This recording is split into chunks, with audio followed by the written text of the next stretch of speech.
తాడి తన్నేవాడు ఒకటుంటే వాడి తలను తన్నేవాడు ఇంకొకడు ఉంటాడు అన్న సామెత ఆ అధికారికి సూట్ అవుద్ది కావచ్చు.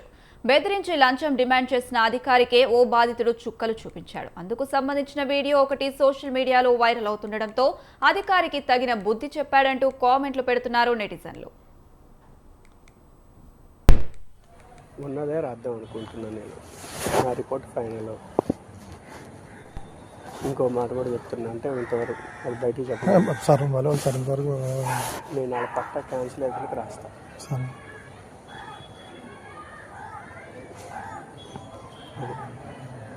నేను చేయగలిగింది మీకు ఫేవర్. సార్ మీరు ఏం చేయగలుగుతారో చేయండి సార్. బలవులు సార్ మీరు లేదు సార్.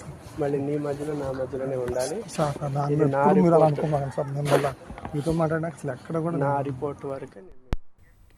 ఎన్టీఆర్ జిల్లా ఇబ్రహీంపట్నంలోని ఓ స్థల విషయంలో మహిళకు ఓ వ్యక్తికి మధ్య కొన్ని రోజులుగా వివాదం నెలకొంది. ప్రస్తుతం స్థల వివాదం కోర్టులో ఉండగా న్యాయస్థానానికి అనుకూలమైన నివేదిక ఇచ్చేందుకు రెవెన్యూ ఇన్స్పెక్టర్ వరప్రసాద్ ఓ పార్టీతో బేరసారాలకు దిగాడు.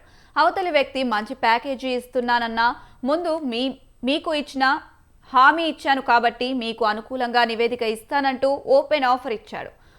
ఆర్ఐతో బేరసారాలు చేసే సమయంలో వీడియో తీశాడు. తిరిగి అదే వీడియో ఆర్కి చూపించి తనకు అనుకూలంగా నివేదిక ఇవ్వాలని బెదిరింపులకు దిగినట్లు సమాచారం. అయితే అది కాస్త సోషల్ మీడియాలో వైరల్ అయింది. గతంలోనూ సదరు ఆర్ఐ సింగ్ నగర్లో పనిచేసిన సమయంలో పలు ఆరోపణలు ఉన్నట్లు తెలుస్తుంది. కోర్టు పరిధిలోని స్థలానికి అనుకూలంగా నివేదిక ఇస్తా అని మాట్లాడడం చూస్తే ఆర్ఐ ఎంత గనుడో అంటూ విమర్శలు గుప్పిస్తున్నారు.